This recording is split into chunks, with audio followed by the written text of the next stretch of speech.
Hi friends, welcome to சாப்பாடு நல்லா இருக்கு சேனல். எல்லோரும் எப்படி இருக்கீங்க?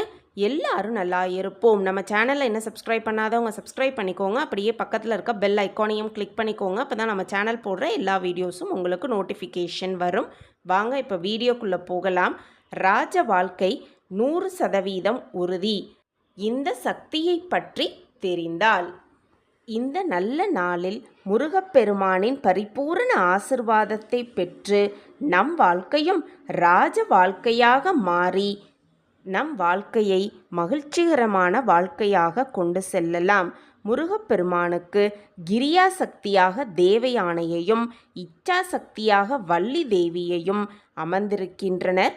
மூன்றாவது சக்தியான ஞான சக்தி முருகப்பெருமானின் அன்னையர் அவங்களுக்கு அருளிய அந்த வேலில் இருக்கிறது. தமிழ் கடவுள் முருகப்பெருமான் தம் கையில் ஏந்தி இருக்கும் அந்த வேல் மிகவும் சக்தி வாய்ந்த வேல். அது மேற்பகுதியில் மிக கூர்மையாகவும் இடையில் அகலமாகவும் முடிவில் ஆழமாகவும் இருக்கும். அந்த வேலை நாம் வழிபட நம் வாழ்க்கையில் கஷ்டங்களெல்லாம் விலகி நம் வாழ்க்கை ராஜபோக வாழ்க்கையாக மாறுவது நிச்சயமான உண்மை. முருகா அப்படின்னு சொன்னாலே நம்மளுடைய அனைத்து துயரங்களும் வந்த வழியே சென்றுவிடும் அப்படின்னு அருணகிரிநாதர் சொல்லியிருக்காரு. இதில் மூ என்றால் முகுந்தனை குறிக்கிறது, ரூ என்றால் ருத்ரனை குறிக்கிறது, கா என்றால் பிரம்மாவை குறிக்கிறது. இதில் நம்ம முருகா அப்படின்னு சொல்லும் பொழுது முப்பெரும் தெய்வத்தையும் வணங்கிய பாக்கியத்தை நமக்கு கிடைக்கிறது.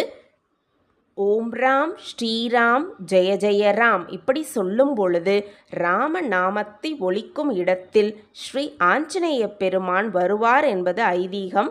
இப்படி ராமனை தொழுதால் ஆஞ்சநேயரின் பரிபூரண ஆசிர்வாதத்தையும் பெற்றுக்கொள்ளலாம். அதுபோல முருகா அப்படின்னு சொல்லிக்கிட்டே முருகன் கையில் இருக்கும் வேலை நாம் கும்பிட்டால், நாம் வழிபட்டால் முப்பெரும் தேவர்களின் பரிபூரண ஆசிர்வாதத்தையும் நாம் பெற்றுக்கொண்டு நம் வாழ்க்கையை ராஜ வாழ்க்கையாக நிச்சயமாக மாற்றிக்கொள்ளலாம். அந்த சக்தி மிகுந்த அந்த வேலை தினம் தினம் வழிபாடு செய்து நம் வாழ்க்கையில் அனைத்து பிரச்சனைகளும் துயரங்களும் எல்லாம் தீர்ந்து முருகப்பெருமானின் பரிபூரண ஆசிர்வாதத்தோடு நம் வாழ்க்கையை மகிழ்ச்சியான வாழ்க்கையாக மாற்றிக்கொள்ளலாம். இன்று மாதந்தோறும் வரும் ஷஷ்டி.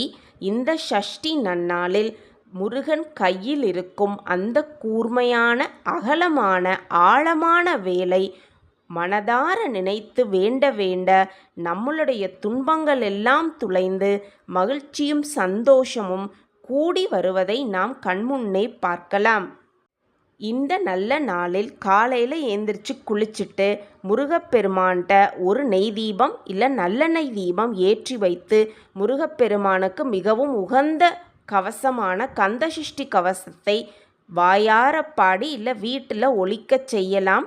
கந்தகுரு கவசத்தையும் ஒலிக்க செஞ்சு இன்னைக்கு விரதம் இருந்து சாப்பிட முடியாதவங்க ஒருவேளை உணவருந்தி முடிகிறவங்க 3 வேளையும் உணவருந்தாமல் முருகப்பெருமானிடம் மனதார வேண்டிக் கொண்டு கந்தனின் காலடியை விடாது பிடித்து கொண்டே இருந்தோன்னா நம்மளுடைய அனைத்து தோஷங்களும் நீங்கும்.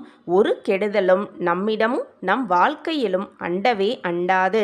வீட்டில் கடன் பிரச்சனை, வியாதி, தீராத வியாதி, சத்ருபயம் இல்லை என்ற நிலை நிச்சயமாக ஏற்படும். கந்தசஷ்டி கவசத்தையும் கந்தகுரு கவசத்தையும் தினம்தோறும் நம் வீட்டில் ஒளிர செய்து முருகப்பெருமானின் பரிபூரண ஆசிர்வாதத்தை பெற்றுக்கொண்டு நம் வேதனையெல்லாம் விலகி ஓட முருகனிடம் மன்றாடுவோம்.